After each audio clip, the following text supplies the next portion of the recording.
नमस्ते दोस्तों, आज मैं आपको एक ऐसी 18 प्लस मांगा की कहानी सुनाने वाली हूँ जिसमें भाई बहन के बीच एक बहुत ही अलग और गहरा रिश्ता बन जाता है और फिर जो होता है वो आपने सोचा भी नहीं होगा।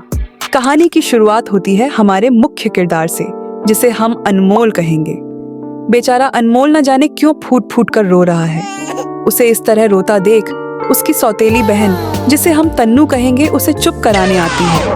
वह बड्ढे प्यार से अनमोल से पूछती है, क्या तुम्हें अकेले रहने से डर लग रहा है? तन्नू आगे कहती है कि मम्मी और पापा अभी घर पर नहीं हैं, तो क्यों ना हम दोनों साथ ही सो जाएं। इसके बाद अनमोल और तन्नू साथ सोते हैं। अब भला अनमोल को डर क्यों लगेगा? आखिर वो अपनी बहन से चिपक कर जो सोया है। फिर सुबह होती है और जैसे ही अनमोल की आंखें खुलती हैं, उसे एक जबरदस्त सरप्राइज मिलता है। तन्नू उसे बड़े ही अजीब अंदाज में गुड मॉर्निंग कहती है, लेकिन हमारा हीरो उसे जवाब देने के बजाय बस उसे घूरता ही रह जाता है। अनमोल मन ही मन कहता है, ओह इसके बूब्स। तन्नू उसे छेड़ते हुए पूछती है, क्या हुआ? तुम इतने हैरान क्यों हो? जैसे उसे तो कुछ पता ही ना हो। वह आगे कहती है कि तुम्हें तो पहले की तरह ही बुरे सपने आते रहते हैं।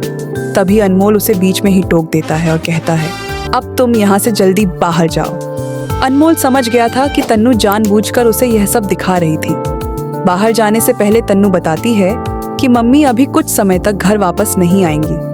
अनमोल अब सोच में पड़ डियट जाता है कि उसे अपनी इस डिफेंसलेस बहन के साथ अकेले रहना पड़ डिहेगा। वैसे मैं आपको बता दूं कि अनमोल छोटा है और तन्नू उम्र में उससे बड़ी ही है। फिर हमें कुछ दिन पहले की कहानी दिखाई जाती है।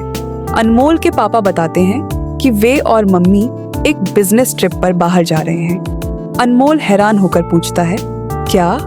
आपने क्या कहा? वह कहता है कि वह अकेला रह सकता है, लेकिन उसकी मम्मी कहती हैं कि नहीं, तुम दोनों को साथ मिलकर घर की देखभाल करनी होगी। तभी तन्नू अनमोल के कान में बड़े ही प्यार से फुसफुसाती है, जिस तरह हम बचपन में करते थे वैसे ही अब भी हम दोनों मिलकर अपने घर की रक्षा करेंगे। सिर्फ हम दोनों। अनमोल चुप हो जाता है और सोचता है कि वह इतना कमजोर कैसे पड़ गया। अनमोल बताता है कि जब वह बहुत छोटा था तभी उसके असली माता पिता गुजर गए थे। फिर तन्नू के परिवार ने उसे गोद ले लिया था। बचपन में अनमोल इसीलिए इतना रोता था क्योंकि वह अपने माता पिता के पास जाना चाहता था, और तब तन्नू उसे चुप कराने के लिए उसके साथ सोया करती थी। वर्तमान में आते हैं, जहां अनमोल सोचता है कि अगले साल तन्नू अपनी यूनिवर्सिटी की पढ़ाई के लिए बाहर चली जाएगी। तभी तन्नू उसे रात के खाने के लिए बुलाती है। चलिए देखते हैं आगे क्या होता है। खाना खाते समय अनमोल गौर करता है कि तन्नू उसके बहुत करीब बैठी है। वह बहुत ज्यादा शर्माने लगता है। अनमोल सोचता है कि तन्नू को शायद अंदाजा भी नहीं है कि वह उस पर कैसा प्रभाव डाल रही है। आखिर वह उसे एक छोटे भाई की तरह ही तो देखती है। अनमोल खाने की तारीफ करता है। तभी तन्नू अचानक अनमोल के चेहरे के एकदम करीब आ जाती है। अनमोल को लगता है कि अब तो पक्का कोई कांड होगा, लेकिन तन्नू बस अनमोल के चेहरे पर लगा खाने का दाना खुद खा लेती है। छी, कितनी अजीब लड़की है यह। इसके बाद अनमोल न जाने क्यों गुस्सा होकर अपने कमरे में सोने चला जाता है। बिस्तर पर लेटे लेटे वे खुद से कहता है कि मुझे इतना ओवर रिएक्ट नहीं करना चाहिए था। अचानक दरवाजे पर दस्तक होती है। वह और कोई नहीं, तन्नू ही थी जो कुछ बात करना चाहती थी। अनमोल फौरन झूठ मूठ का सोने का नाटक करने लगता है।